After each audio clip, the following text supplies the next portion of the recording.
Hi, this is Noam Pikelny, and you're listening to Bluegrass Jam Along, the podcast for anyone and everyone who plays bluegrass.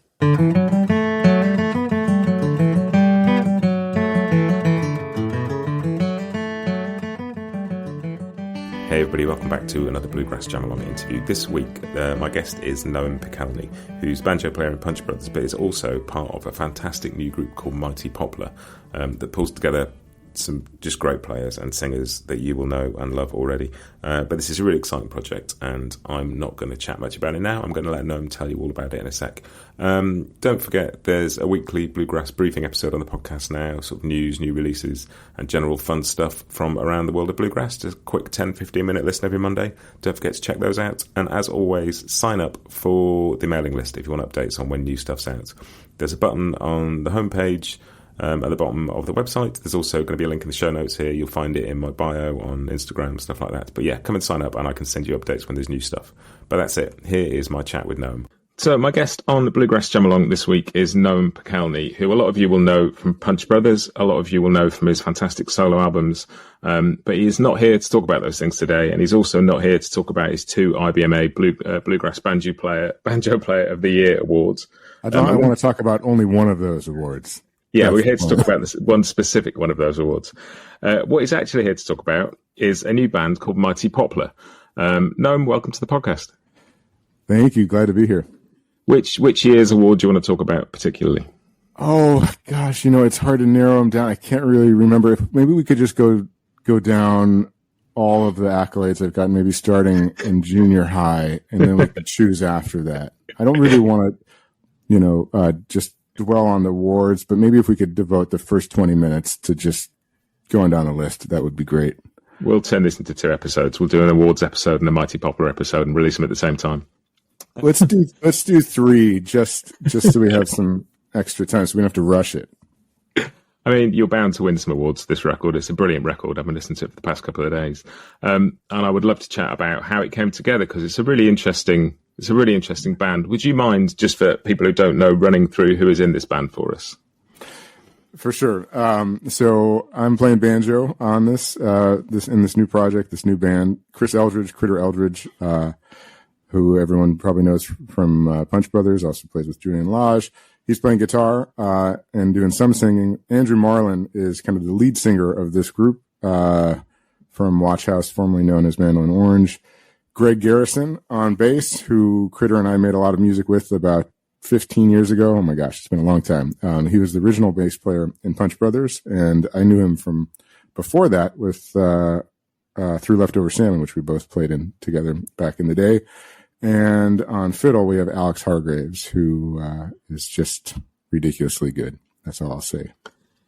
I mean, he is. And I think that the thing that fascinated me most reading about this record is that you never actually played in a room together before you went and sat to record this record. You knew each other, you jammed together, but this was the first time you'd actually sat and consciously made music together. That's true. There had been little pairings within this group where we had the opportunity to just play informally, but never had the 5 of us been in the same room together. So, Critter and I have made a lot of music over the years. We played with Greg back in the day, and I think each one of us had these kind of individual experiences at festivals, backstage, jam sessions, impromptu gatherings. I had played with Andrew Marlin some backstage at Telluride, in a late night jam at Telluride. Over the years, have run into Alex Hargraves left and right, getting to play at festivals and people's picking parties. And so there were no strangers in this group. Everyone had been connected to everybody else through some path. But as far as the aggregate, the 5 of us together, we had never been in the same room until we finally arrived in Nashville to make this fairly premeditated recording, given the timing of when it happened. Yeah, you recorded this sort of pretty much as soon as you could after COVID, I guess. Well, it was actually we were all in the thick of it. This record, we've been sitting on it now for over 2 years. It'll be 3 years this fall, which is crazy. But we recorded this in fall of 2020, in October of 2020. we had discussed the idea of this project for maybe a year or year and a half prior, and then kind of everything went out the window once the pandemic hit, and it, for a while, it didn't even seem possible or feasible for people to travel, let alone gather in a studio and sing without masks on. But this wasn't, the origins of this is it really wasn't a pandemic record. I don't think of it as a pandemic record. It was just, it happened to get recorded during that time. So there was an extra element of I think excitement or adrenaline to gather with everybody in October of 2020, because we had been so far from being on stage or being in studios recording albums. And I think for everyone in this band, this was really the first thing that anybody did since everything started shutting down in March of 2020. So we had been plotting to do this, and finally we figured, okay, well, let's try this. We'll take every precaution we can, and let's gather in Nashville and do this. And so I think if you remove the context of what was going on in the world from this project, it still would have been extremely exciting. And I think the adrenaline would have been there to get these 5 folks in a room to make music. But I think when you put that context back in, it was even more heightened. I think we were all really yearning to play bluegrass. This kind of I hate using terms like real deal bluegrass or real bluegrass, because that's everyone has a different definition of what that means, and that's totally fine. I don't think it is the construct of genre is somewhat obsolete at this point. But I think in our heart of hearts, bluegrass is what everybody in this band kind of grew up on and is kind of closest to our chest, even though it's not the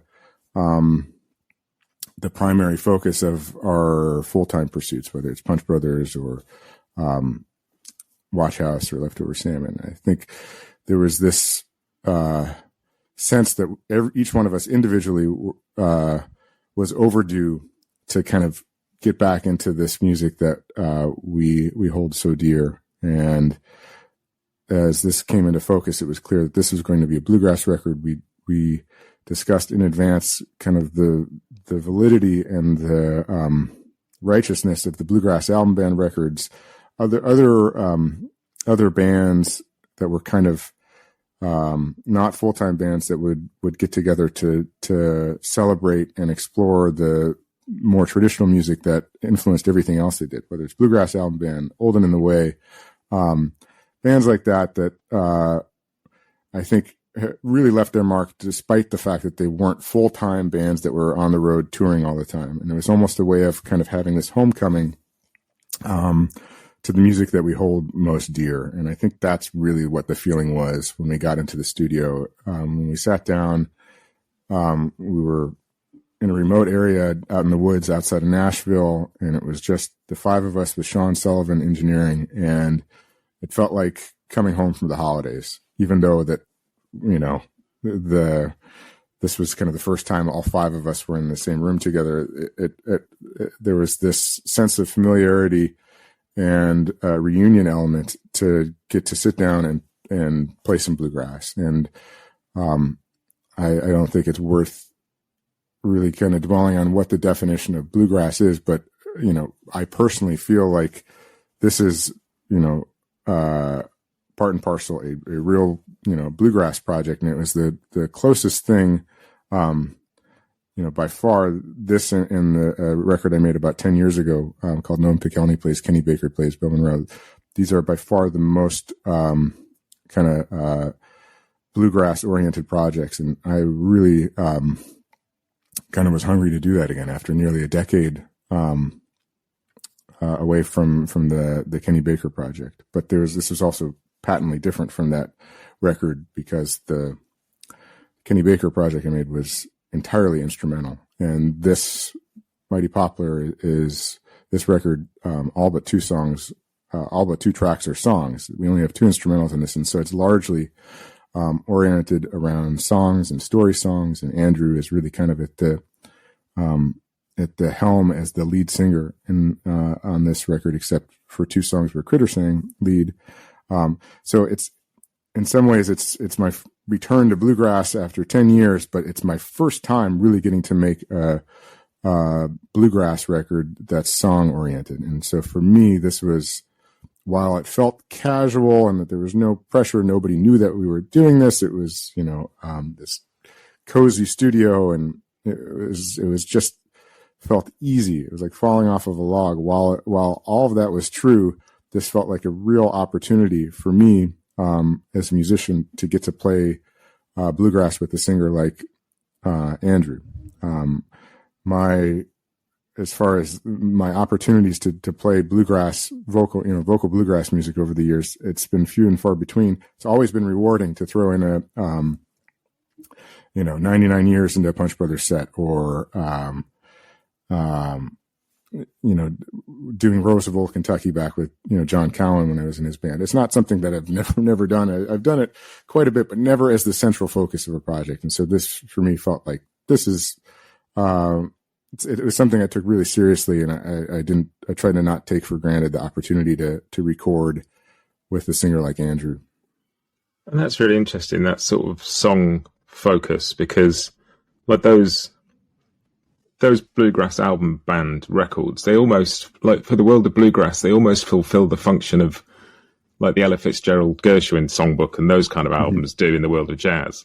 They're collections of just the greatest source material performed by the best people of their time. And that I think bluegrass, sometimes the song can just be a vehicle for musicianship and instrumental playing, and there's nothing wrong with that. But when you hear the song put right up front and sung and delivered and, full of intent, it's a beautiful thing.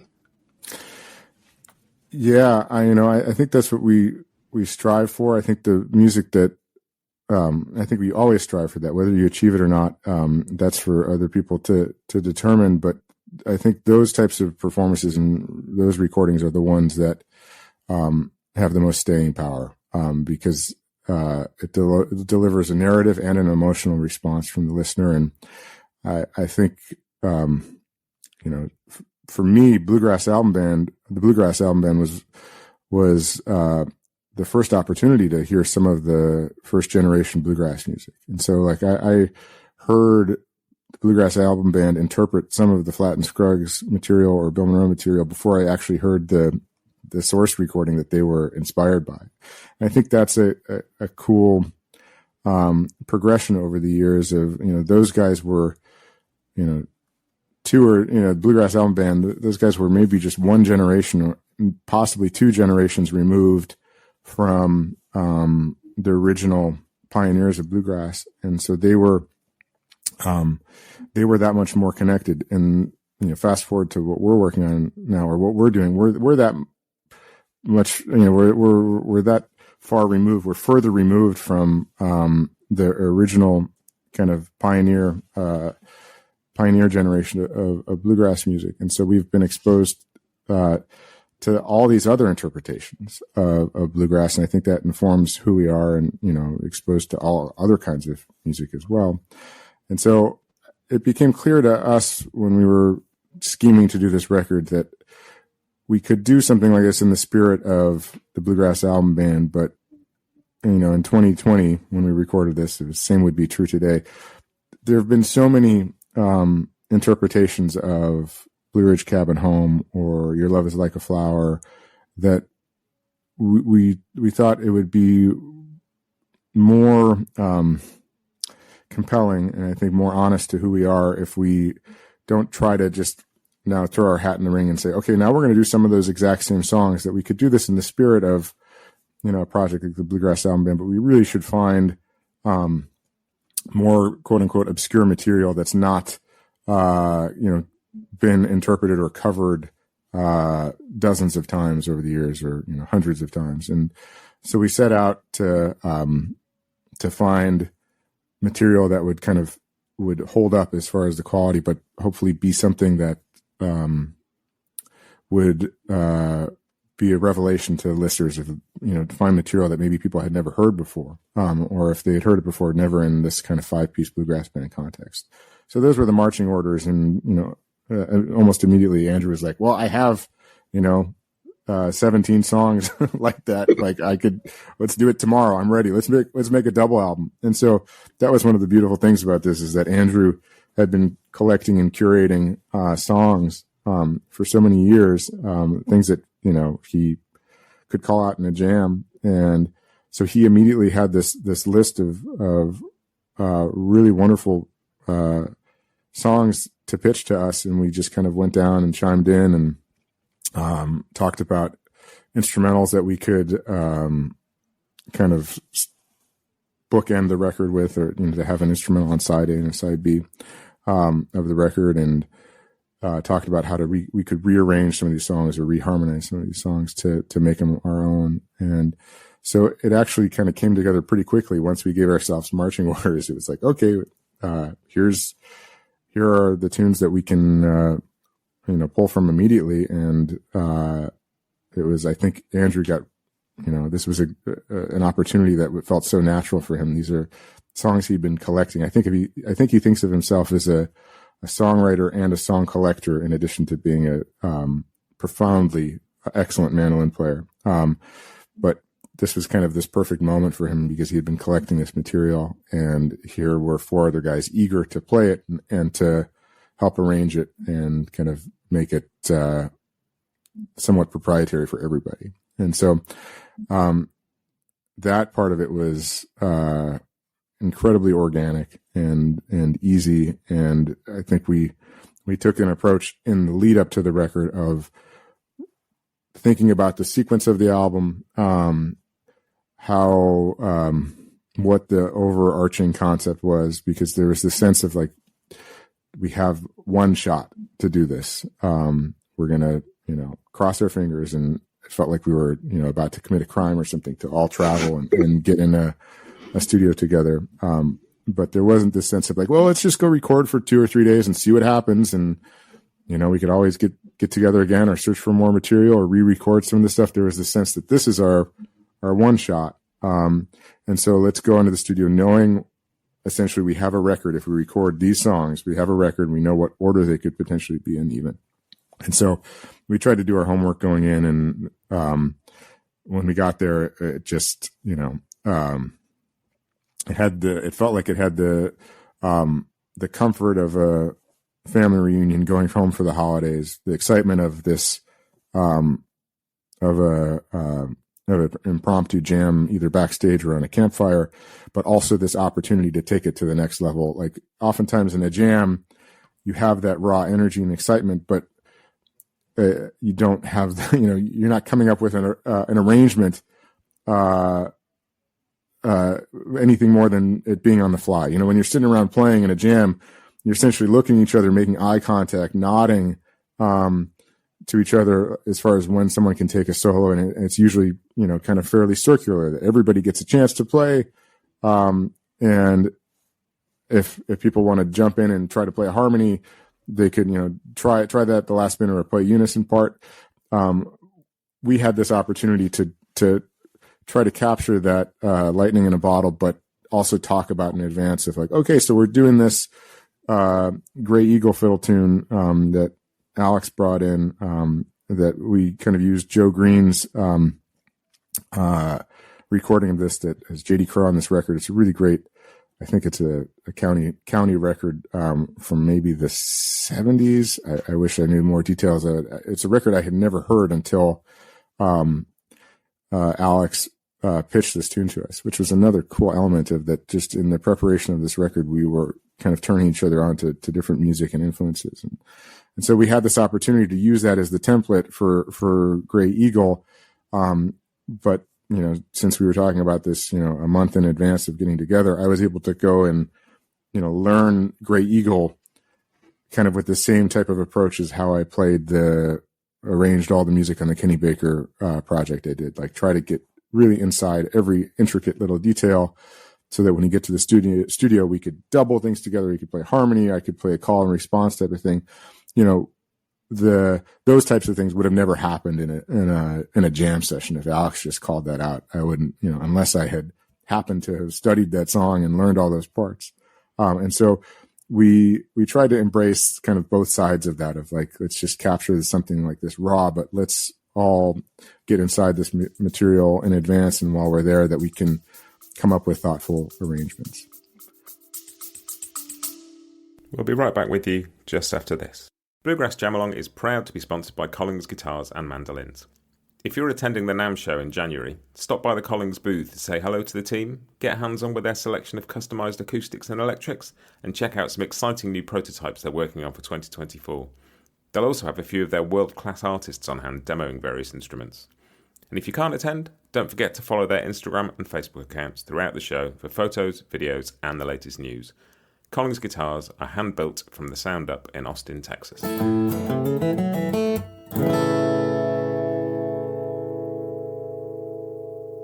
This episode is also brought to you by Peghead Nation, the home of roots music instruction. If one of your 2024 resolutions is to improve as a musician, Peghead Nation is the place to go. They have 65 streaming video courses for guitar, mandolin, banjo, fiddle, dobro, bass, and ukulele from some of the leading names in acoustic music.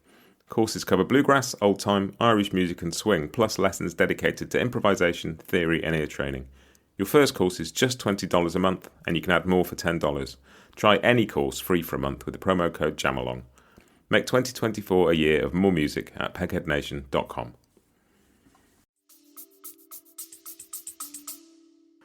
Yeah, and that's really interesting because you're sort of saying about a jam is that just sort of lightning in a bottle thing, but a jam is always meant to be a moment that is there, then it's gone, and that's the joy of it. And when you know you're recording it, people are going to hopefully be listening to this for years to come. The pressure can lead to taking that fun out of it, and there's a beautiful quote in some of the written material I got before this, where Chris Eldridge says it didn't take work other than the work and effort we've put in the rest of our lives, and that idea that you study, you work, you get your chops down, you think about all this stuff, then you just turn up and let the magic happen. And the times when that does are, that's fascinating. Yeah, it's an interesting point Critter makes there, because I don't think it's never invalid to show up for a record or a project that does require a lot of work and effort and slaving. And it's just a completely different approach. And the results of that can be incredibly rewarding, but it's a different process. And, and so the contrast between what happened on this record and some of the Punch Brothers records is pretty strong. Fairly drastic, different process. If you think of like the time and approach that went into like Punch Brothers Blind Leading the Blind, that was getting, when we arrived to start unwrapping and unraveling this piece that Chris Thiele wrote, that was essentially like showing up for a new job and having, taking, needing like years of training, like a couple years of training to learn how to do this new task, to learn how to communicate with your coworkers, and to essentially learn how to understand what this piece of art you're about to communicate to the world, to learn how it works. And while everyone in that band had the chops that got us to the point that we could get together, and commune to dive into a project like that, it was work, and we were all put, it was entirely beyond all of our abilities, with maybe the exception of Chris when we first got together. And so I wouldn't be the musician I am today if it wasn't for those experiences in that process of playing with Punch Brothers. And I really do think my voice as a banjo player, regardless of whether I'm playing something that's modern, that is completely disconnected from bluegrass, that you can't even see the trail of breadcrumbs from bluegrass music, whether it's something like that that's far out that I'm doing with Punch, or something that's really kind of down the pike, like this project or the Kenny Baker project. My voice as a banjo player and my approach to playing the instrument is completely defined by my experience with Punch Brothers, and that my abilities on the instrument to interpret something like Gray Eagle on this album and play Gray Eagle kind of the way I play it on this record, which is similar to the manner how I would arrange something on the Kenny Baker record. I wouldn't have that toolbox. I wouldn't have that approach if it wasn't for the collaboration with Punch Brothers. If it wasn't for Chris Thiele, right out of the gate saying, okay, so you have all these notes on the banjo. I wrote this thing. I know you technically have these notes. Figure out a way to play it, because this is what I'm hearing in my head. I need you to do this. And I'm just like, all right, well, how much time do we have before we're getting together in New York? And so it's an interesting thing. Like I think some people like to be very stubborn or strict in that music is only good if it requires suffering and kind of sweating over your project and this continual refining. I think there are people who fall into that camp. And then there are people who fall into the camp that music can't be good if it doesn't come naturally. And that if it's not this easy, carefree experience, then it's, not true to, who you really are. And I find fault with both of those, definitions of, where good music comes from, and not definitions, but, I feel like those arguments are silly, because the best music has elements of both of those things. And I think when those two things meet in the middle, that's really where some amazing things can happen. And so this project with Mighty Poplar was a nice contrast from kind of the process, other processes that have been involved with, where it was kind of a heavier lift. This felt like it felt like coming home. It felt like getting to see friends and family and just kind of focus on the music that inspired me most early on. And it felt like an opportunity to just kind of celebrate this music, bluegrass music, which has really changed my life. I can't imagine who I'd be or where I'd live or who I'd be married to or, who my family is. Like this playing bluegrass, falling in love with bluegrass and the banjo, was the defining, moment, of my life. And so to come back to this, and a project like this is, feels like a joy, but it also feels like a responsibility, to kind of take it seriously, come up with thoughtful arrangements, choose the material wisely, because as organic and casual as this record was,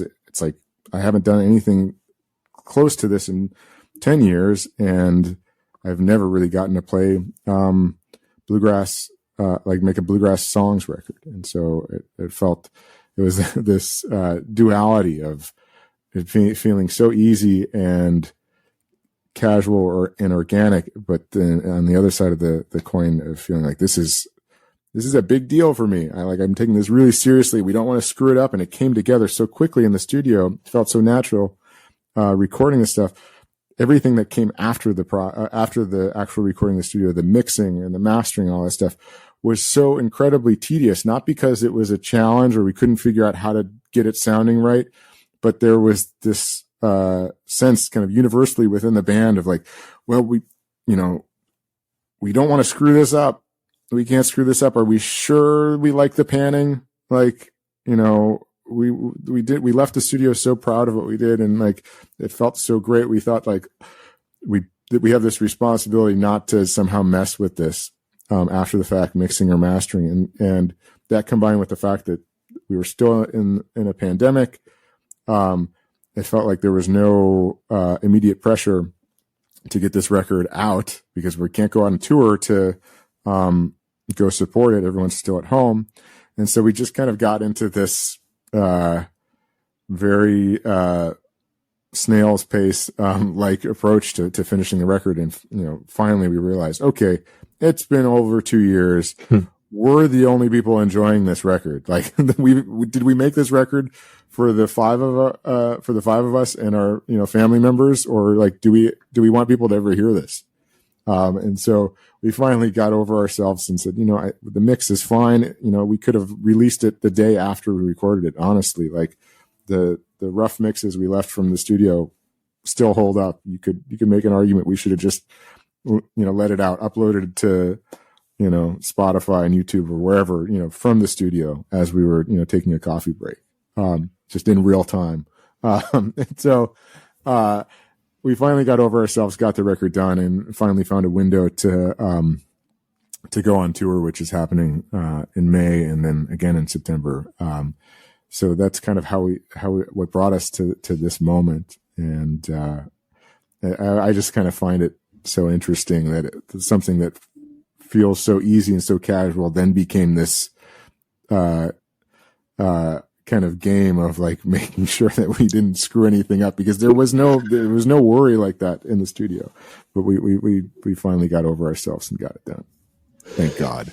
And it's really interesting to sort of talking about that as a sort of the song choices you were saying about, you sort of started off by saying that it's pointless defining bluegrass in this context. And I think that's one of the things that I love about this record and that I love about so many records, but there's this history from like bluegrass and pre-bluegrass, from A.P. Carter wandering around collecting songs to Tony Rice bringing things in from outside to Doc Watson singing whatever the hell Doc Watson wanted to sing, or something like Del McCoury who brings in a Richard Thompson song when it becomes bluegrass because he's doing it. And that type of song, I like that kind of song selection where it's not trying to define the project by the material, it's trying to take the material and give it its own thing. And there's tracks on here, there's old tracks, there's Grey Eagle for a start, but there's things like Little Joe and Blackjack Davy, but there's much more recent stuff. There's a bit of Bob Dylan on there. There's some Leonard Cohen. It's not a disparate mix of stuff, but it's quite a wide mix of stuff. And yet it all feels of the same piece. Yeah. I think we wanted there to be, a narrative to the record. And I think we chose songs that, where the narratives and the stories didn't feel like they were fighting with the other material on this record. And I think that I credit Andrew for that. And because this is not the end of his list. I think he was keeping in mind when he was pitching the material, he was cognizant of what else he had already pitched and would this fit. And one of the first things he sent, even before we were going to make this record, because Andrew and I actually had a duo tour booked and on sale for in May of 2020. And so in 2019, Andrew and I were passing some material back and forth, and we were actually writing some tunes together to do on this duo tour. And he sent the Leonard Cohen Story of Isaac song, and it was just it hit me like a ton of bricks hearing him interpret that. And when we reconvened to make this record, I said, we have to do that Story of Isaac song that you pitched last year for the duo thing. That needs to be on this record. And he's Andrew's a really special artist. I think he's the type of guy that when he sings, it's not labored whatsoever. It feels very honest. And so the way he delivers songs, I think, is really inviting to the musicians who play around him, who play with him, and I think it's like, I'm pretty sure it was J.D. Crowe. I might be conflating this paraphrased quote with some other banjo player, but I remember reading in, I think, the Masters of the Five-String Banjo book that, for a bluegrass banjo player, like it's really the highest calling is to play with a great singer. And I think there's the way Andrew delivers, the lyrics, there's a real lack of kind of artifice or ornamentation. It's very plaintive. and direct, which I think really serves the stories he's telling and the characters that are, within these songs telling their story. But it's also like this incredible on-ramp for the supporting musicians to help tell that story. I think if in certain situations, like the way a song is delivered by the singer, if it's maybe not as direct, I wouldn't say not as direct. I think if the directness of how Andrew delivered this, I felt like was really inviting to me to help fill in this picture, to help paint this picture in a way. Like he creates room. He creates room for the listener to kind of take the words in and process it, but he also creates room for the band to kind of help lift him up. It seems a little counterintuitive to think like the word isn't busy. Like it's like I can't think of singers that are busy, but there's this sense of space when he's singing that I think is really inviting to me as a musician, that I feel like it's not like he's just begging for me to like all of a sudden interject and for me to be like, hey, listen to me, I'm playing, banjo backup right now. I think that's, the opposite of what I'm not trying to detract from the lyric, but just like trying to help tell the story, help him tell the story. And that feels really natural with him. And so that was something that can still, when we play together, is really rewarding playing with him. That it's very I think in the same way that a listener is drawn in to hearing, the story when he's singing, there's a similar thing going on, that he draws in the musicians that are playing with him to really just kind of help in a cohesive way to kind of paint this picture and make it more three-dimensional. And I think that's the whole point of collaboration, is to make something more three-dimensional, to shine a new light on something, to heighten the emotional impact of a song. And that's a really rewarding thing to get to do with Andrew. And that's one of the things I enjoyed most about the record, actually, was the singing. And it is hearing you say that. Oh, well, that kind of hurts my feelings. We'll talk about your awards later. It's all right. It'll all be about you again in a minute. I can't believe you said that. Maybe you should have called Andrew. No, I did say one of the things. But it's just that it's exactly what you were talking about. It's that thing of like some singers, it's like the difference between seeing a play in a theatre where everything's aimed at the back row and it projects and it comes over your head and it gets there, and seeing something more intimate, that he has a style of singing that makes you lean into it a bit. Mm-hmm. You lean in to listen rather than it just coming to your ears. It invites you to step towards it a bit. Mm-hmm. And that's always a joyous thing, I think. And I've always enjoyed hearing Chris Eldridge sing, but Chris is also a very unadorned singer. Mm-hmm. A very there's just a clarity and a simplicity, almost a naivety to the way he sings. And I don't mean that in any kind of bad way, but it's such an unadorned, fussy approach. So they sing beautifully together. And when Critter takes over and sings a couple, it feels totally natural as well. And for all the very, very fine award-winning banjo playing on that record, I also really enjoyed the singing. Thank you. Critter sang beautifully on there.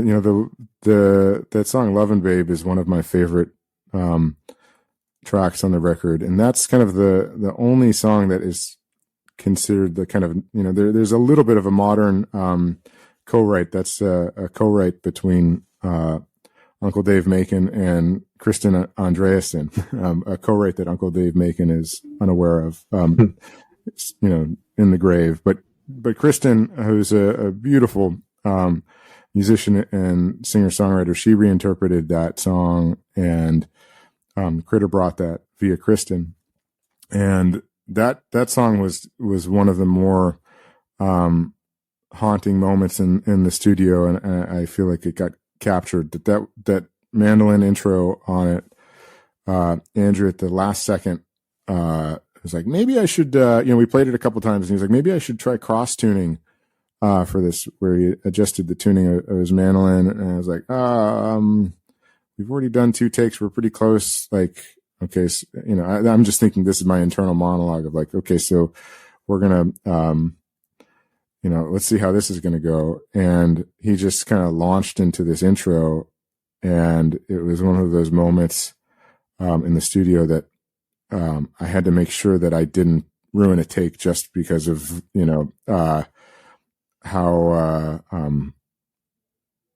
just kind of, I don't know. It's not that I was shocked to hear him play something like that, but it was like he pulled a rabbit out of a hat, that he was just like, oh, maybe I should try cross tuning this. And I thought it was going to take, an hour for him to sort out this thing. And I think he was just in the zone and inside this song that just within a take or two, he was playing this incredibly haunting mandolin intro that like no producer in the world could have like coaxed that out of somebody. You can't describe in words, like, can you play, can you do that? Like, that's just something that he found, he found in his head and in his heart and played that. And the pitfall on something like that is me just not hearing me, interject how excited I was to hear it. Like, staying silent and playing and not forgetting that I'm holding an instrument as I'm witnessing something like that happen. Like I don't want to drop my banjo because I forget, that I'm actually recording as well. That really kind of stopped me in my tracks hearing something like that. And then, taking that to the next level, like I had to respond to that. And so I think the record is filled with that kind of interplay of somebody doing something that was maybe not expected because we couldn't have real expectations of what was going to happen because this is such a brand new ensemble. And so it can go either way. A band that goes on the road for a month playing new material and just kind of tests it in front of an audience, that can do wonders for getting ready to record. And you go and record and you have this experience, confidence, you refine something on the road, but that can also remove some of that sense of exploration or experimentation from the process. And I think this record would have been patently different if we had booked a tour to test this material out and then went into the studio afterwards. Because, as profound as that mandolin intro is on Love and Babe, or Alex's fiddling is on, Gray Eagle, and everything on the record. If I had the experience of hearing that every night, it wouldn't have lessened how great it was, but it would have lessened some of that immediate kind of inspiration and surprise and responsibility to respond in the moment. And so I think the fact that a lot of that stuff happened just right then and there and never heard it before, like some of that stuff, it might even be the original take where Andrew cross-tuned, and that, so he did that and we hadn't heard anything like that, and then had to continue playing, and it shapes the entire rest of the moment of that recording. And in a way that just, it couldn't have happened that way if a part like that had gotten kind of codified as, that's the intro and I've heard it 20 times now.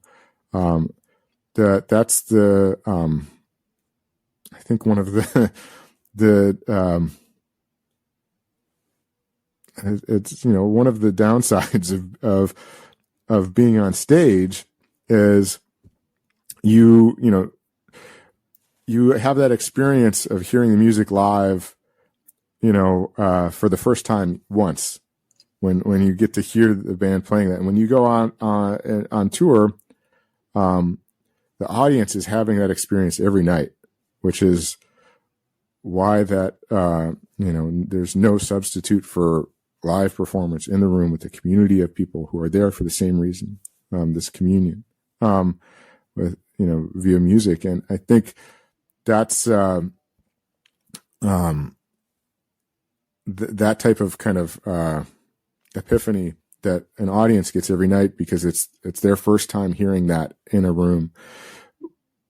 We have to suspend or extend we have to sustain that same type of excitement and revelation when we're on stage playing. We can't, that is a tricky thing, playing with great musicians who perform at that level every night, to not take for granted their artistry or their brilliance just because you may have heard that happen 70 other times this year in 70 other towns.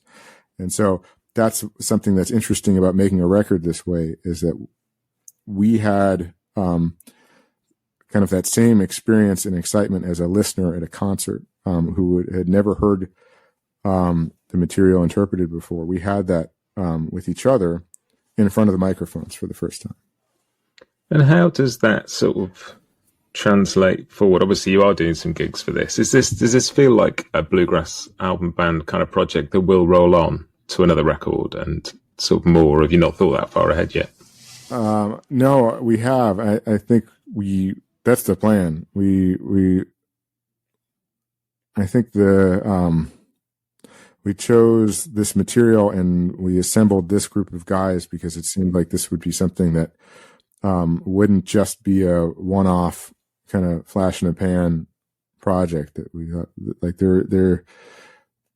I think there's not like the world needs us. The world doesn't need us, but we need this. We need this kind of project to put our energy into that we can revisit every 2 or 3 years. I think it's something that's it keeps us grounded as musicians, and I think it will make us better musicians and better contributors to the other projects that we're in. To have something like this that is our kind of focused around bluegrass music, I think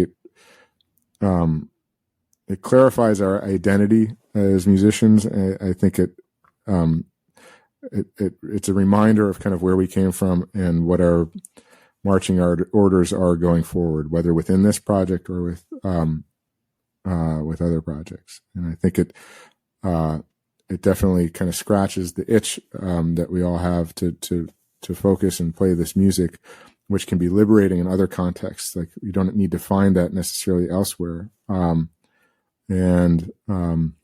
if you have it here. And so I see that as for us as players, not for listeners. I'm just saying, but maybe I should be suggesting to other people, now, you don't need another bluegrass record now. As long as we do this every 2 or 3 years, you'll have a bluegrass record that should tide you over. You don't need to listen to anybody else, just Mighty Poplar. I mean, if it's going to take you 3 years to release each record, we might need something in between. Yeah, well, hopefully, perhaps some other people will release some music as well. It's real quiet out there. You go online and to see, what's being released, and it's just a tumbleweed, the equivalent of a tumbleweed. There's not much going on right now. Not many albums being released. Nothing. No place to consume music. No place to watch videos. It's just, such a simple life out there. Just not enough content in the world. Whatever. Yeah, there's such a lack of content. That's my problem with the internet. Is there's just such a lack of content. You know what you want, but you just can't find it. Yeah. And has it been hard to kind of keep? Because obviously, since you recorded this, Alex has started playing with Billy Strings, who is potentially the busiest human being on the face of the planet. Yeah, and that must have thrown a bit of a spanner in the works. Well, it's so awesome that Alex is playing with Billy, and I went and saw them play here at the Bridgestone Arena in Nashville about a month ago, where they played 2 nights at this 20,000 seat arena, and it was just incredible. They killed it. They sounded amazing, and Alex sounded incredible. Everybody was just playing so well, singing so well, and so I think I'm a big fan. I think they're doing amazing stuff, and it's just undeniable. Like, there's no surprise to me that it's taking off and that millions of people are into it, because it's really compelling. When I think we made this record knowing that we hoped for this to be a recurring thing, and that we would find a chance to to tour eventually, but there was no strict guidelines of how that was going to happen, clearly, because it took us almost 2 years to finish the record, get it mixed and mastered, and to take a photo. Over 2 years to do those things. And our photo shoot is literally was thrown together backstage at the Green Mountain Bluegrass and Roots Festival. That was the only time that all 5 of us had been in the same place since we recorded the record, nearly 2 years after the fact. And we said, "Hey, let's go sit on this, on these stairs here and take a photo." And so that's how that all transpired. But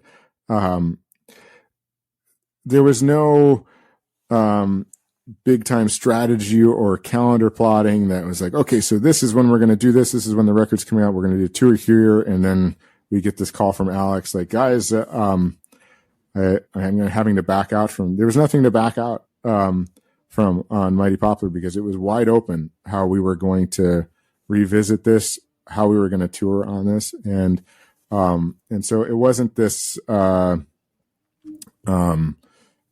I mean, I love Alex's playing, and he has first right of refusal for any time we go on the road, and he's working around Billy's schedule. He's going to do some festivals with us this year, but we have the amazing John Mylander is going to be doing some of the touring in May and possibly in September with us. And so it didn't feel like this blow. It was only celebration when I heard that news. I was just so psyched for Alex to have that, because this was always seen as a part-time kind of reunion recurring project, and we'll make it work around everybody's schedules. And obviously it threw a little bit of a wrench into the works, but there was no works at that point. Like when Alex told us this was, maybe a year and a half ago, when he gave us the news of this, we were still mixing this record that could have been released the day after it came out. And so it didn't feel like our plans were being sabotaged or anything like that. It just felt like, oh, that's awesome. Go do that. And, eventually this record will come out. And if you can't make a show or can't do a tour, it's not the end of the world. We'll make it work. So I think, I've heard stories of bands, where people are really proprietary about their members, going and doing solo projects or being part of other collaborations. And that is just like a recipe for disaster. And, Chris Thiele, in the early days of Punch Brothers, made it very clear that he wasn't proprietary about, what people did outside of the band, but made it very clear that the band was not going to be his only project, and that he had all these other ideas and collaborations that he was going to pursue, and that he set expectations very realistically of what people can and should be doing, and the amount of time they should be allotting for different things. And I think that was really healthy, because I think it could just become suffocating to be stuck in a collaboration and feel like, for whatever reasons, like you can't do anything else. Like that you need to have those same 5 people there, or the same 3 people there for every show, and that you don't feel like you're empowered to go do something else. I think Punch Brothers, and I'm using it as reference just because it's the most long-standing collaboration I've been part of. That band got better, progressively through the years. We've gotten, I think we've become a better band, and we've become better musicians, and our music has become more three-dimensional, not just due to the cumulative effect of being around each other, but because of everybody going their separate ways when the band hasn't been active, to work on their own music and to find their voices and to hone their skills, either as an instrumentalist or as a composer, or as a producer, or even engineer. Like the Punch Brothers is a better band now than it was, rewind however many years, because of, what Paul has been doing in Hawktail, because of what Gabe has done in the studio with a million other projects. It's just not better because of what I've done. I can't really think of anything. I mean, I can roast a chicken. Maybe band is better because of that. No, you know what I'm saying. It's Yeah. I think there's this rising tide from people feeling empowered and to be able to go do other things, and also just it removes this, like, if people can pursue whatever music in different collaborations, then when you come back to Punch Brothers, nobody has an agenda of being like, I really want to play a bluegrass tune. Like, can we put a bluegrass, can we put a fiddle tune on this record? Nobody has an agenda, because you could search for those outlets in other contexts. And so when everybody comes back, it's just like, well, let's just find, where do we meet on this project? And it can be, I think it could be liberating in that sense. Yeah. And everything about this record that I've heard so far, and everything, the way I've heard each of you talk about it, and the way it just sounds as a listen, it sounds like some people coming together. And you brought back at the beginning of all this, you said you don't think of it as a pandemic record. And so many of those pandemic records were ways people found to make music in weird circumstances. And this feels totally like a coming together of people, which was the thing we couldn't do then. And it feels like a bunch of energy brought together in a room that just sits and increases exponentially. Yeah, I don't think the record would be much different if you remove the pandemic from the context of it. But I do think it was heightened. There was a heightened excitement to get to play music with each other, because there had been this drought for 7 months or so prior. But I think the real drought that kind of makes this record what it was is not the pandemic related shutdown, isolation. It's the fact that this music is something that we hold so dear, and it's just been many years for each one of us since we've gotten to play music, bluegrass like this, and in some instances the very first kind of first record that we've been able to focus around this, and so that to me is still something I sit and think about. It's like, oh, this is like this going back to my roots. This has been the thing I've most connected to throughout my life and career, but it's still the first time I've ever made a record like this. Like, what took me so long? And so it's a joy for me, kind of from any angle I look at it. And it's a joy to listen to. And it's been a joy chatting to you about it. I've really enjoyed this. I have only one question left, and that is why Mighty Poplar? Oh, yeah. So we went back and forth on what to call this project for nearly 2 years. I think that was another reason why we didn't feel any pressure to actually finish it, because we couldn't decide on a name. All we knew was that this needed to be we needed to have a name, that this was not going to be the, Marlin, Pikelny, Eldridge, Garrison, Hargraves, like a law firm. We wanted there to be no question that this was kind of a legitimate project that was going to be happening again. And I think if we couldn't think of a name, nobody would think that we took this seriously enough that, it was a real thing. There was maybe just a thrown together pandemic record. They just got together because what else was there to do? It wasn't that. And so we wanted a name, and Bluegrass Album Band was taken. I suggested we call it the Bluegrass Ringtone Band. And that didn't, nobody liked that. We had a bunch of different names, and then kind of at the 11th hour, Andrew pitched Mighty Poplar. And he latched onto it because Bill Monroe, on a live recording with Doc Watson, was introducing a song, and he said this song is Mighty Poplar, or this song was Mighty Poplar. And Andrew texted, I can't remember what song it was. I'm embarrassed to say, but I'll look it up, and we can re-record this entire podcast. So Andrew said, how about Mighty Poplar? And and we all just kind of felt like, that's the name. And if you don't like it, don't blame us. Blame Bill Monroe, and see how you'll sleep at night if you're going to sleep holding a grudge against Bill Monroe. Good luck. This podcast sponsored by Ambien. Oh, brilliant! I've enjoyed this so much. Thank you. Thank you. It's my pleasure.